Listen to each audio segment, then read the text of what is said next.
சிறை காவலர்களால் மேற்கொள்ளப்பட்ட அந்த துப்பாக்கி சூட்டத்தை அரசாங்கம் நியாயப்படுத்துகின்றது.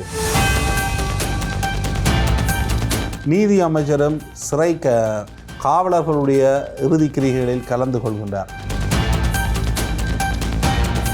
அது ஒரு மிகப்பெரிய ஒரு வெளிச்சமாக காட்டப்படுகின்றது. ஆனால் அடுத்த பக்கத்தில் சிறை கைதிகளும் மரணமடைந்திருக்கின்றார்கள்.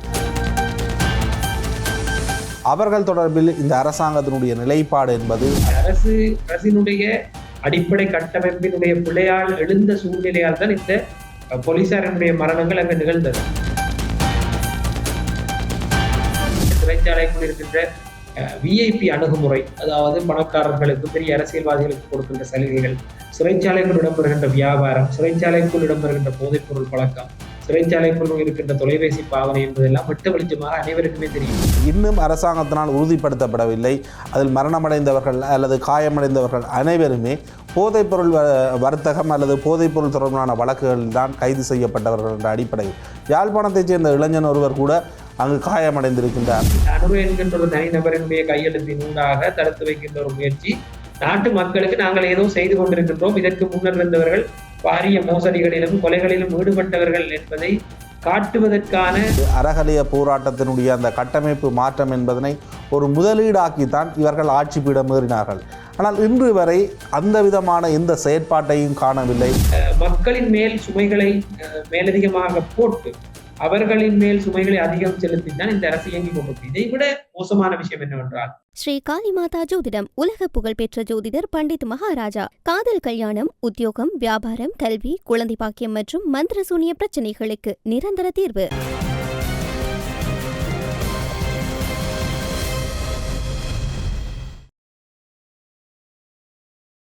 வணக்கம். இது களம், மாற்றத்துக்கான குரல். நாட்டில் ஒரு கட்டமைப்பு ரீதியிலான மாற்றம் வேண்டும் என போராடிய மக்கள் ஜனாதிபதியை விரட்டி 4 வருடங்களாகின்றது. இந்த நாட்டில் உண்மையில் ஒரு கட்டமைப்பு ரீதியிலான மாற்றம் ஏற்பட்டிருக்கின்றதா என்பது தொடர்பில் பேசிக்கொள்வதற்காக சமூக அரசியல் மனித உரிமை செயற்பாட்டாளர் ரஜீவ்காந்த் அவர்கள் நம்ம இணைந்திருக்கின்றார். வணக்கம். வணக்கம் கிருஷ்ணன். தற்பொழுதில் இந்த நாட்டில் ஒரு கட்டமைப்பு ரீதியிலான மாற்றம் ஏற்பட்டிருக்கின்றதா? உங்களை போன்றவர்கள் அதற்காகத்தான் மிகப்பெரிய ஒரு போராட்டத்தை எல்லாம் நடத்தியிருந்தீர்கள். மிகப்பெரிய ஒரு மக்கள் அந்த போராட்டத்தின் மூலம் ஒரு ஆட்சி மாற்றத்தை ஏற்படுத்தினார்கள். உண்மையில் அது ஒன்றாக மாறி இருக்கின்றதா என்று? நாங்கள் எதிர்பார்த்த பாரிய கட்டமைப்பு மாற்றங்கள் எதுவுமே இடம்பெறவில்லை. அரசாங்கம் ஏற்கனவே இருந்த அரசாங்கங்கள் எப்படியான கட்டமைப்புகளோடு இந்த நாட்டை ஒரு சிக்கலான நடைமுறைக்குள், அதாவது எந்த நேரத்தில் என்ன பிரச்சனை வந்தாலும் ஒரு எதிர்பாராத சூழ்நிலை வரும் பொழுது மிக பாரிய பின்னடைவுகளை சந்திக்கக்கூடிய ஒரு மோசமான கொள்கைகள், அது மட்டுமல்லாது கட்டமைப்பு, எங்களுடைய நீண்டகால பொறிமுறை என்பவற்றில் எந்தவித மாற்றங்களையும் செய்யாமல் அதே பொறிமுறைக்குள் தொடர்ச்சியாக அதே வகையான ஒரு அரசியலை முன்னெடுப்பதை நாங்கள் தொடர்ச்சியாக அவதானித்துக் கொண்டிருக்கின்றோம். நாங்கள் எதிர்பார்த்த அந்த பாரிய மாற்றங்கள் எதையும் அடைய முடியாத ஒரு சூழ்நிலையை அவதானித்துத்தான் நாங்கள் ஒரு அரசாங்கத்திற்கான எதிர்த்தரப்பாக இருந்து இந்த அரசியலை நாங்கள் செய்ய வேண்டிய தேவை இருக்கின்றது. அரசாங்கத்திற்கான சரியான போதுமான கொள்கைகளுடைய எதிர்த்தரப்புகள் இல்லாத ஒரு சூழ்நிலையில் அரசாங்கம் மிக இலகுவாக கடந்த கால எதிர்த்தரப்புகளை அவர்களுடைய ஊழல் மற்றும் மக்களினுடைய அவர்கள் மேலான வெறுப்புகளை வைத்து இலகுவாக அந்த எதிர்ப்பு அரசியலை முறியடிக்கக்கூடிய சூழ்நிலையில் தான் வெளியில் இருந்து ஒரு பாரிய அழுத்தம் கொடுக்கக்கூடிய குழுவாக நாங்கள் செயற்பட்டு கொண்டிருக்கணும். அதற்கான காரணங்கள் நீங்கள் கேட்ட கேள்வியில் இருக்கின்றது. என்ன காரணம் என்றால், நாங்கள் எதிர்பார்த்த அந்த கட்டமைப்பு மாற்றங்களை இந்த அரசால் இன்று வரை சரியான முறையில் செய்ய முடியவில்லை. அதற்கான ஆரம்ப படிகளை கூட பல இடங்களில் இந்த அரசு செய்யவில்லை என்பதுதான் எங்களுடைய குற்றச்சாட்டு. நீர்கொழும்பு சிறைச்சாலை விவகாரத்தை நீங்கள் முதல் கட்டமாக எப்படி பார்க்கின்றீர்கள்? இந்த சிறைச்சாலையை பொறுத்தவரையில் உங்களுக்கு தெரியும், இலங்கையில் நீண்ட காலமாக இந்த சிறைச்சாலைகள் மிகவும் மோசமான முறையில் இருக்கின்றது. வெளியில் அதை பலர் பேசுவதில்லை. அது குற்றவாளிகள் அல்லது குற்றம் சாட்டப்பட்டவர்கள் இருப்பதால் அவர்கள் எப்படியும் இருக்கலாம் என்ற ஒரு கணிப்பெல்லாம் இருக்கின்றது. உண்மையில் 400 பேர் இருக்க வேண்டிய சிறைச்சாலையில் 4000 பேர் இருப்பார்கள். தூங்குவதற்கு கூட வசதி இல்லை. மற்ற சிறைச்சாலைக்குள் இருக்கின்ற விஐபி அணுகுமுறை, அதாவது பணக்காரர்களுக்கு பெரிய அரசியல்வாதிகளுக்கு கொடுக்கின்ற சலுகைகள், சிறைச்சாலைக்குள் இடம்பெறுகின்ற வியாபாரம், சிறைச்சாலைக்குள் இடம்பெறுகின்ற போதைப்பொருள் பழக்கம், சிறைச்சாலைக்குள் இருக்கின்ற தொலைபேசி பாவனை என்பதெல்லாம் வெட்ட வெளிச்சமாக அனைவருக்குமே தெரியும். எனவே சிறைச்சாலைகள் ஒரு சிறைச்சாலையாக இயங்கவில்லை என்பது அங்கு சென்று வந்தவர்களுக்கும் அதனோடு சார்ந்தவர்களுக்கும் நன்கு தெரியும். எனவே சிறைச்சாலைகள் ஒரு வித்தியாசமான முறையிலே அங்கு ஒழுங்கமைக்கப்பட்ட குற்றங்களை நடத்துவதற்கான ஒரு ஆரம்ப இடமாக கூட பல சமயங்களில் இருந்திருக்கின்றது.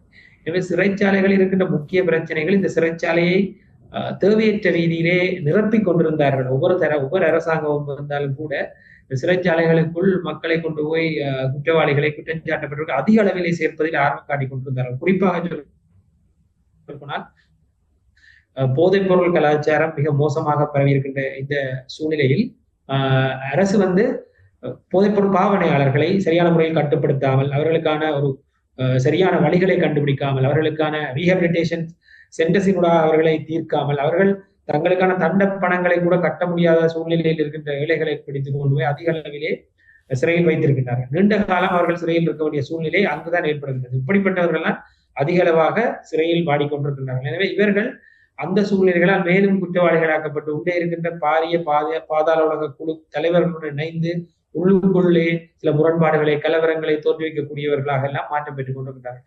எனவே இதன் அடிப்படை காரணம் என்னவென்றால், சிறைச்சாலைகள் நீண்ட காலமாகவே சிறைச்சாலைகளாக இயங்கவில்லை. அவை சரியான முறையிலே ஒரு ஒழுங்கமைக்கப்பட்ட ரீதியிலே அவை பராமரிக்கப்படவில்லை. அங்கிருக்கின்ற குற்றவாளிகள் ஒவ்வொரு தரப்பும் ஒவ்வொரு விதமாக அங்கு அவர்களுக்கான நடைமுறைகள் வித்தியாசமாக கையாளப்பட்டுக் கொண்டிருந்தது. இது அனைவருக்கும் நன்கு தெரியும். இது தொடர்பாக பேசுவதற்கு யாருக்கும் திராணி இல்லை. இந்த விடயங்களால் தான் சிறைச்சாலையில் ஏற்படுகின்ற ஒரு சிறிய மோதல் கூட பாரிய கலவரமாக மாறியிருக்கின்றது. இது முதன்முறையில் உங்களுக்கு தெரியும், பல்வேறு தடவைகளில் சிறைச்சாலைகளில் கலவரம் இடம்பெற்றிருக்கின்றது. குறிப்பாக இந்த மாதத்தை பொறுத்தவரை 83ஆம் ஆண்டு இறுதியாக வெலிக்கடை சிறைச்சாலையில் இடம்பெற்ற கலவரத்தை பற்றி நாங்கள் முக்கியமான விடயத்தை கூற வேண்டும். அதாவது 53க்கும் மேற்பட்ட கைதிகள் அங்கு கொல்லப்பட்டார்கள். அந்த இடத்திலிருந்தே இலங்கை அரசு ஒன்றை புரிந்து கொள்ள வேண்டும். நீண்ட காலமாகவே இந்த சிறைச்சாலை கலவரங்கள், அங்கு கொலைகளை நிகழ்த்துவது என்பது தொடர்ச்சியாக இடம்பெற்றுக் கொண்டிருக்கிறது. கடந்த சில வருடங்களுக்கு முன்னர் கூட வெலிக்கடை சிறைச்சாலையில் இப்படியான ஒரு சம்பவம் இடம்பெற்றது. எனவே இந்த சம்பவங்களை கடத்துவதற்கான ஆரம்ப முயற்சிகள் என்ன என்பதை முதலில் அரசு ஆராய வேண்டும். ஒரு 400-500 பேர் இருக்க வேண்டிய சிறைச்சாலையில் கொண்டு போய் 4000 பேரை வைப்பதால் அங்கு ஏதாவது ஒரு அசம்பாவிதம் இடம்பெற்றால் அதனை கட்டுப்படுத்த முடியாத சூழ்நிலை ஏற்படும். குறிப்பாக சொல்ல போனால் 400 பேருக்கு எத்தனை சிறைச்சாலை அதிகாரிகள் என்ற அடிப்படையில் தான் அவர்கள் அங்கு அதிகாரிகளை நியமித்திருக்கிறார்கள். ஆனால் அங்கு 4000 பேர் இருக்கின்றார்கள். ஏதாவது ஒரு பிரச்சனை ஏற்படும் பொழுது இவர்களால் கட்டுப்படுத்த முடியாத சூழ்நிலை ஏற்படுகிறது. இந்த அடிப்படை பிரச்சனைகளுக்கான தீர்வை வழங்காத காரணத்தால் தான் ஒரு கலவரம் இவ்வளவு பெரிய கொலைக்களமாக அன்று மாறியது. அங்கு சிறை காவலர்களால் மேற்கொள்ளப்பட்ட அந்த துப்பாக்கி சூட்டத்தை அரசாங்கம் நியாயப்படுத்துகின்றது. நீதி அமைச்சரும் சிறை காவலர்களுடைய இறுதி கிரிகைகளில் கலந்து கொள்கின்றார். அது ஒரு மிகப்பெரிய ஒரு வெளிச்சமாக காட்டப்படுகின்றது. ஆனால் அடுத்த பக்கத்தில் சிறை கைதிகளும் மரணமடைந்திருக்கின்றார்கள். அவர்கள் தொடர்பில் இந்த அரசாங்கத்தினுடைய நிலைப்பாடு என்பது, அல்லது மிக பெருந்திரளான சமூக வலைத்தளங்களுடைய நிலைப்பாடு என்பது, அவர்கள் போதைப் பொருளுடன் தொடர்பட்டவர்கள் என்ற அடிப்படையில் பார்க்கப்படுகின்றது. இன்னும் அரசாங்கத்தினால் உறுதிப்படுத்தப்படவில்லை. அதில் மரணமடைந்தவர்கள் அல்லது காயமடைந்தவர்கள் அனைவருமே போதைப்பொருள் வர்த்தகம் அல்லது போதைப்பொருள் தொடர்பான வழக்குகளில் தான் கைது செய்யப்பட்டவர்கள் என்ற அடிப்படையில் யாழ்ப்பாணத்தைச் சேர்ந்த இளைஞன் ஒருவர் கூட அங்கு காயமடைந்திருக்கின்றார். ஆகவே இந்த விவகாரம் என்பது சரியான முறையில் கையாளப்படுகின்றதா நீங்கள் உணர்கிறீர்களா? இல்லை, அது ஒரு பொழுதுமே நாங்கள் ஏற்றுக்கொள்ள முடியாது. அன்று நிகழ்த்தப்பட்ட துப்பாக்கி சூட்டிலே கிட்டத்தட்ட 20க்கும் மேற்பட்ட சாதாரண கைதிகள் இறந்திருக்கின்றார்கள். அவர்கள் மரண தண்டனைக்குரிய கைதிகள் அல்ல. அவர்களை சுடுவதற்கு அரசுக்கு எந்த விதமான அதிகாரமும் கிடையாது. அரசினுடைய அடிப்படை கட்டமைப்பினுடைய பிழையால் எழுந்த சூழ்நிலையால் தான் இந்த போலீசாரினுடைய மரணங்கள் அங்கு நிகழ்ந்தது. அதற்கு பிரதியீடாக 25-30 பேரை சுட்டுக் கொள்வது என்பது அபத்தமான ஒரு விடயம். குறிப்பாக அந்த கொலைகளில் ஈடுபட்டவர்களால் கொல்லப்பட்டார்களா என்று கூட எங்களுக்கு தெரியாது. அது மட்டுமன்றி போதைப்பொருள் தொடர்பாக பாரிய வர்த்தகங்களில் ஈடுபட்டவர்கள் எல்லாம் இன்று பிணையில் வெளியில் இருக்கின்றார்கள். பாரிய வர்த்தகங்களில் எனக்கும் தெரியும், உங்களுக்கும் தெரியும். பாரிய பெயர்களை உடையவர்கள் எல்லாம் இன்று பெரிய பெரிய முதலாளிகளாக வெளியில் இருக்கின்றார்கள். சிலர் அரசியல்வாதிகளாக இருக்கின்றார்கள். உண்மையில் யார் பாதிக்கப்படுவது என்றால், இந்த நாட்டினுடைய அடிப்படை கட்டமைப்பு பிரச்சனையால் எழுந்த இந்த ஏழை பணக்காரர் என்ற வித்தியாசத்தால் அடித்தட்டு மக்கள் தங்களுடைய வாழ்வாதாரம் போதாமையால் சில பிழையான தொழில்களுக்குள் தள்ளப்படுகின்றார்கள், சிலராக ஈர்க்கப்படுகின்றார்கள். அப்படியான பிழைகளுக்குள் சென்றவர்கள் தங்களுடைய தண்ட பணங்களை கட்ட முடியாமல் சிறையில் வாடிக்கொண்டிருக்கின்றார்கள். இவர்களை தூண்டியவர்கள் யார்? இந்த போதைப் பொருளை வெளிநாட்டிலிருந்து கொண்டு வரும் அளவிற்கு சக்தி படைத்தவர்கள் அல்ல இவர்கள். இதை வெளிநாட்டிலிருந்து கொண்டு வருகின்ற மாபெரும் முதலாளிகளும் அரசியல் தரப்பும் வெளியில் சந்தோஷமாக இருக்க, அதனால் இறுதி வடிவத்தை கையாண்ட மக்கள் இன்று பாதிக்கப்பட்ட தரப்பாகவும், சமூகத்தால் ஒதுக்குகின்ற ஒரு தரப்பாகவும், சமூகத்தினால் ஒதுக்கப்பட்டிருக்கின்ற ஒரு தரப்பாக, அதாவது இவர்கள் போதைப் பொருள் குடுக்காரர் என்று சொல்றாங்க இலங்கையை பொறுத்தவரையில். அந்த சமூகம் உண்மையிலேயே நீண்ட காலமாக பொருளாதார ரீதியாக ஒரு ஒதுக்கப்பட்டவர்கள், விளிம்பு நிலை மக்கள். இவர்களுக்கு மேலதிகமாக போதைப் பொருள் பழக்கத்தை மேம்படுத்தி போதைப் பொருள் வியாபாரிகளாக இவர்களை மாற்றி இன்னும் சமூகத்தால் புறக்கணிக்கப்பட்டு அவர்கள் இறந்தாலும் பரவாயில்லை என்ற மனநிலையை இந்த இடைநிலை வருமானம் இருக்கின்ற மக்கள் மத்தியிலே அதனை ஏற்படுத்தி இருக்கின்றார்கள். இந்த மாதிரியான மோசமான பொருளாதார கட்டமைப்பால் விளிம்பு நிலை மக்களினுடைய பாதிப்பை அடிப்படையாக கொண்டுதான் இடதுசாரி கட்சிகளே இலங்கையில் தோற்றம் பெற்றது. அவர்களுக்காகத்தான் இடதுசாரி கட்சிகள் பெருமளவிலே இடதுசாரிகள் குரல் கொடுத்தார்கள். ஆனால் இன்று இடதுசாரி பின்னணியை கொண்ட என்பிபி மற்றும் ஜேவிபி போன்ற ஒரு அமைப்பு ஆட்சியில் இருக்கும் பொழுது ஒரு அரச கட்டமைப்பினால், அரச அதிகாரத்தினால் நிகழ்த்தப்படுகின்ற கொலைகளை மிக இலகுவாக எந்த விசாரணையும் இல்லாமல் நியாயப்படுத்துகின்றார்கள். இறந்த 20க்கும் மேற்பட்ட சிறை கைதிகளும் இந்த கொலைகளோடு தொடர்புபட்டவர்களா என்று கூட தெரியாது. எந்த அடிப்படையில் அவர்கள் அந்த வாசலை நோக்கி ஓடி வந்தார்கள் என்று கூட தெரியாது. பின்னால் இருந்து அவர்களும் வேறு பக்கத்தில் தாக்கப்பட்டார்கள். யார் இறந்தார்கள், உண்மையிலேயே அவர்கள் இந்த குற்றத்தில் சம்பந்தப்பட்டார்களா, இவர்கள் உண்மையிலேயே இறக்க வேண்டியவர்களா என்ற விசாரணைகள் எதுவுமே செய்யப்படாமல் போலீசாரினுடைய இறப்பை காட்டி அவர்களுடைய இறப்பை நியாயப்படுத்துகின்ற ஒரு மோசமான வேலையை இவர்கள் செய்து கொண்டிருக்கிறார்கள். இன்னும் ஒரு விடயம், சிறைச்சாலையில் இருந்து நீர்கொழும்பு சிறைச்சாலையில் இருந்து வேறு சிறைச்சாலைகளுக்கு மாற்றப்பட்ட கைதிகள் சிலருமே மிகவும் அடித்து துன்புறுத்தப்பட்டு அதில் ஒருவர் மரணம் அடைந்திருக்கிறார். வேற கைதிகளால் அடித்து துன்புறுத்தப்பட்டு தூண்டுதலுக்குள்ளாகி அவர்களை சித்திரவதைக்குள்ளாக்கி மரணம் அடைந்திருக்கின்றார் ஒருவர். சோ எனவே இப்படியான மோசமான கட்டமைப்பு சிதைவுகளுக்குள் தான் இந்த அரசு தனது ஆட்சியை நடத்தி கொண்டிருக்கின்றது. குறிப்பாக சொல்ல போனால் இந்த கொல்லப்பட்ட கைதிகளினுடைய விடயங்கள் தொடர்பாக எந்தவித நியாயமான கேள்விகளையும் எழுப்ப முடியாத வகையிலே இந்த போலீசாரினுடைய மரணத்தை முன்னிறுத்தி அதற்காகத்தான் இவர்கள் இறந்தார்கள் என்ற மாதிரியான ஒரு விடயத்தை செய்திருக்கின்றார்கள். இது நீங்கள் இதே விடயத்தை அவதானித்து பார்த்தீர்கள் என்றால் வடகிழக்கில் இடம்பெற்ற யுத்தத்தில் கூட அப்பாவி பொதுமக்களை கொல்லும் பொழுது மறுபக்கத்தில் எங்கேயாவது ஒரு இராணுவ ஒரு 10 பேர் இருந்தால் அதை காட்டி அதற்காக இது நடந்தது என்பது போல சமாளிக்கின்ற அதே உணர்வு தான். அப்பாவிகளை கொன்றுவிட்டு வேறொரு விடயத்திற்காக அதனை சம்பந்தப்படுத்துகின்ற அதே மோசமான ஒரு கேவலமான அரசியல் வேலை தான் இங்கும் இடம்பெற்றிருக்கின்றது. ஜூலை கலவரம் கூட அப்படிப்பட்ட ஒன்றுதான். இராணுவ வீரர்கள் மரணமடைந்ததை அப்படியே காட்டி அதனை வைத்து கொழும்பில் ஜூலை கலவரம் உருவாக்கப்பட்டது. இத்தனை வருடங்கள் கடந்தும் அரசாங்கத்தினுடைய நிலைப்பாடு என்பது அப்படியே இருக்கின்றது இல்லையா? நிச்சயமா ஜூலை கலவரத்தை பொறுத்தவரையில் அது முன்பே திட்டமிட்டிருந்தார்கள் அதனை செய்ய வேண்டும் என்று. அதற்கு ஒரு வாய்ப்பாக அதனை பயன்படுத்தி இருந்தார்கள். இங்கு அவர்கள் பிழையான ஒரு நியாயத்தை கற்பிக்கின்றார்கள். அது நியாயமும் இல்லை. ஆனாலுமே உண்மையில் அந்த 13 ராணுவ வீரர்களின் இறப்பிற்கு முன்னரே பல தகவல்கள் இருக்கின்றது. அவர்கள் கொழும்பிலே தமிழர்களுக்கு எதிராக ஒரு பெரிய ஒரு கலவரத்தை செய்ய வேண்டும் என்ற அத்தனை விடயங்களையும் இங்கு முன்னரே ஏற்பாடு செய்திருந்தார்கள். சோ அதே மாதிரியான விடயங்களுக்கான ஒரு அது வேற தான் தற்பொழுது மேற்கொள்கின்றார். அதே நியாயப்படுத்தல், அதே வகையான நியாயப்படுத்தல்.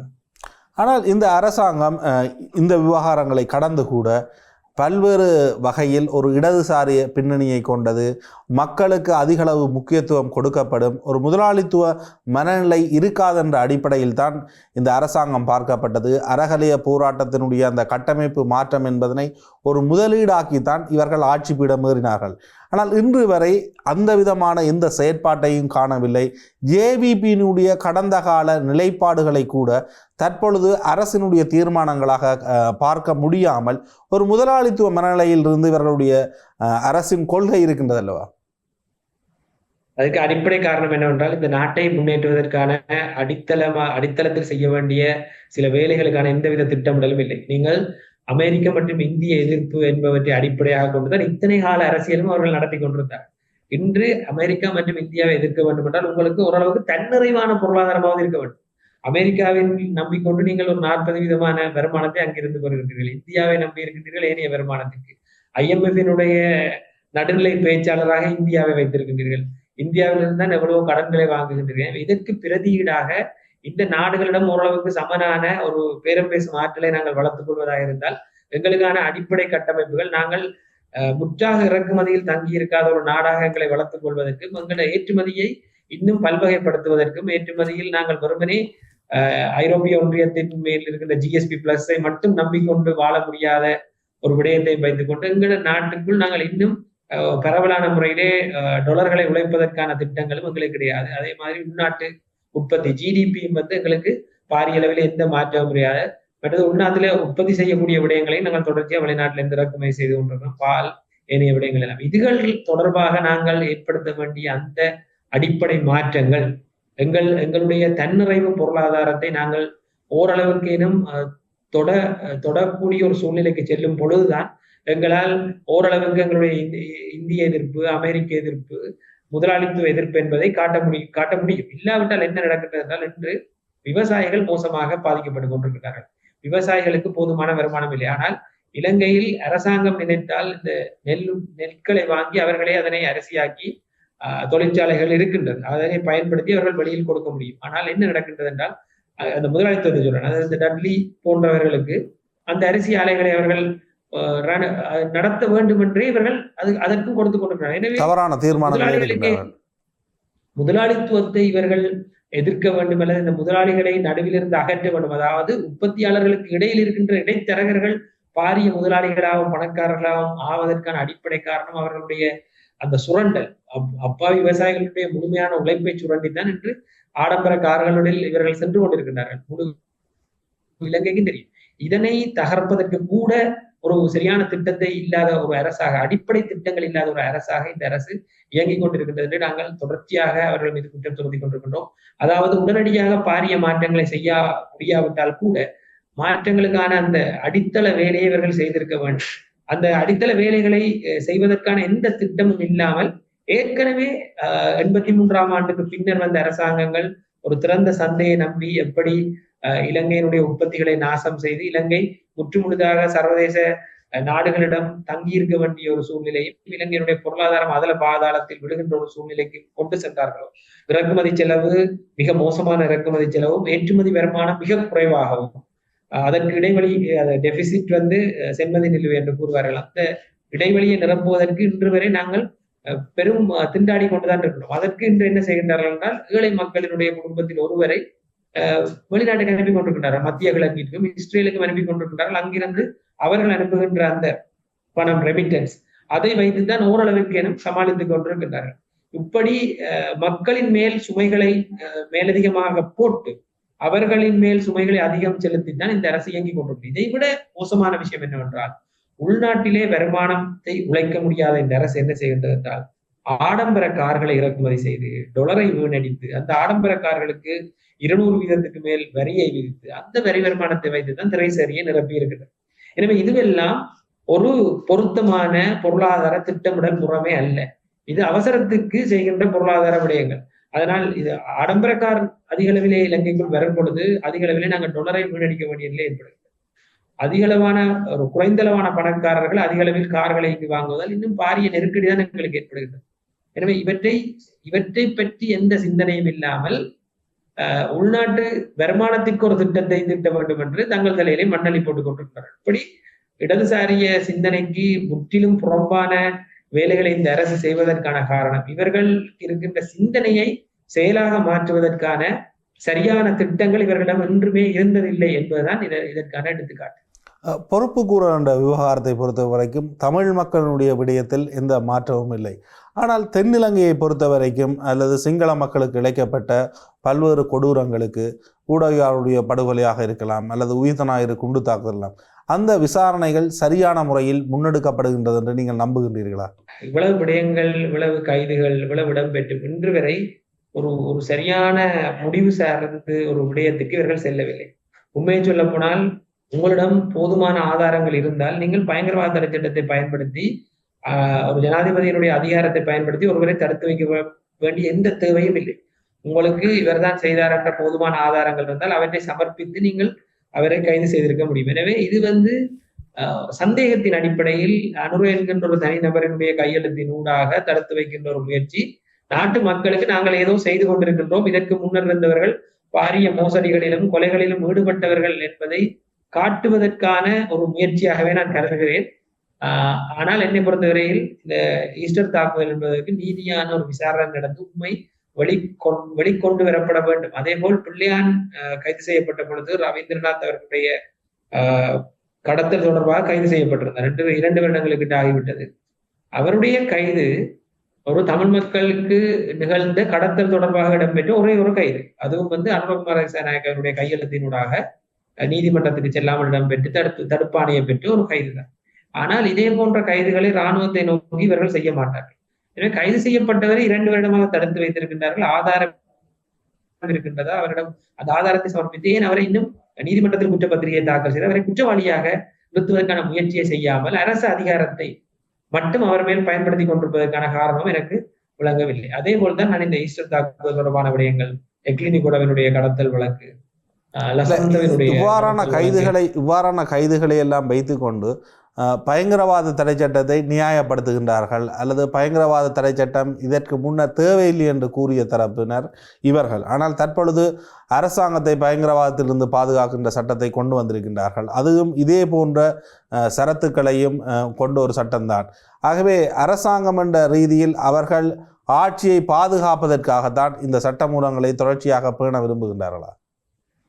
நிச்சயமாக. ஏனென்றால் தொடர்ச்சியாக ஜேவிபியினர் இந்த சட்டத்தால் மிக மோசமாக 89 காலப்பகுதியில் பாதிக்கப்பட்டவர். 2022 வரை எங்களோட அறையிலிருந்து பயங்கரவாத சட்டத்தை நீக்க வேண்டும் என்று எங்களோடு போராடியவர்கள். 129வது பக்கத்திலே அவர்களுடைய ஆங்கிலத்தில் அச்சிடப்பட்ட கொள்கை பிரகடனத்தில் மிக தெளிவாக குறிப்பிட்டிருக்கிறார்கள், பயங்கரவாத தடை சட்டத்தை நீக்குவோம், அது மட்டுமல்ல அதற்கு பிரதியீடான எந்த விதமான அடக்குமுறை சட்டங்களும் கொண்டு வரப்பட மாட்டாது என்று தெளிவாக குறிப்பிட்டிருக்கிறார். எனவே அதன் பிற்பாடு இன்று வரை அந்த சட்டத்தை நீக்கவில்லை. நாங்கள் தொடர்ச்சியாக நீதியமைச்சருக்கு முன்னால் பல போராட்டங்களை நிகழ்த்தியிருந்தோம், நீதி அமைச்சரோடு பல முறை பேசியிருந்தோம். ஆனால் எந்த பயனும் இல்லை. அவர்கள் மீண்டும் கொண்டு வர இருக்கின்ற அரசை பயங்கரவாதத்திலிருந்து பாதுகாப்போம் PSTA என்கின்ற அந்த சட்டமும் இதே அளவான அதிகாரங்களை நிர்வாகத்திற்கு வழங்குகின்றது, நீதித்துறையினுடைய சுயாதீனத்தை கேள்விக்குட்படுத்துகின்றது, அரசியல் தலையீடு இருக்கின்றது. அதே போல் அதிகாரிகளுக்கு அதிக அளவான கைது செய்வதற்கான அதிகாரங்கள், தடுப்பாணை வழங்குவதற்கான அதிகாரங்கள் வழங்கப்பட்டிருக்கின்றது. எனவே இதுவும் பிழையாக பாவிக்கப்படும். என்பிபியினரை பொறுத்தவரை அவர்களுடைய ஆதரவாளர்கள் பலர் குறிப்பிடுகின்றார்கள், இந்த சட்டத்தை என்பிபியினர் பயன்படுத்த மாட்டார்கள், சரியாக பயன்படுத்துவார்கள் என்று. பயங்கரவாத தடை சட்டத்தை ஒருபொழுதும் சரியாக பயன்படுத்த முடியாது. என்பிபியினுடைய காலப்பகுதியிலே சொஹைல் என்கின்ற நபர் கைது செய்யப்பட்டு 9 மாதம் தடுத்து வைக்கப்பட்டு பின்னர் விடுதலை செய்யப்பட்டார், அவர் குற்றவாளி இல்லை என்று. அந்த 9 மாதம் தடுத்து வைக்கப்பட்டது பிழை என்று உச்ச நீதிமன்றத்தில் அவருடைய அடிப்படை மனித உரிமை வழக்கின் மீதான விசாரணையில் தீர்ப்பளிக்கப்பட்டு அவருக்கு 2 மில்லியன் ரூபாய் நட்டஈடும் வழங்கப்பட்டு போலீசார் மன்னிப்பும் கேட்டனர். எனவே இந்த அரசு நீதிமன்றத்தால் தண்டனைக்குண்டான ஒரு அரசு என்பதை நாங்கள் மறக்கக்கூடாது. எனவே அப்பாவிகள் தண்டிக்கப்படுகின்ற ஒரு சட்டத்தை நாங்கள் எந்த காலத்திலும் ஏற்றுக்கொள்ள முடியாது. அதை யாராவது சரியா பயன்படுத்துவார்கள் என்ற கூற்றை யாரும் முன்வைத்தால் அது அவருடைய அறியாமையை எங்களுக்கு சுட்டி காட்டுகின்றது. இவ்வளவு நேரம் இணைந்து கொண்டு பல்வேறு கருத்துக்களை பரிமாறியதற்கு மிக்க நன்றிகள். நன்றி. இவ்வளவு நேரம் இந்த நிகழ்ச்சியை பார்த்து கொண்டு உங்களுக்கும் நன்றி, வணக்கம். ஸ்ரீ காளிமாதா ஜோதிடம் உலக புகழ்பெற்ற ஜோதிடர் பண்டித் மகாராஜா. காதல், கல்யாணம், உத்தியோகம், வியாபாரம், கல்வி, குழந்தை பாக்கியம் மற்றும் மந்திர சூனிய பிரச்சனைகளுக்கு நிரந்தர தீர்வு.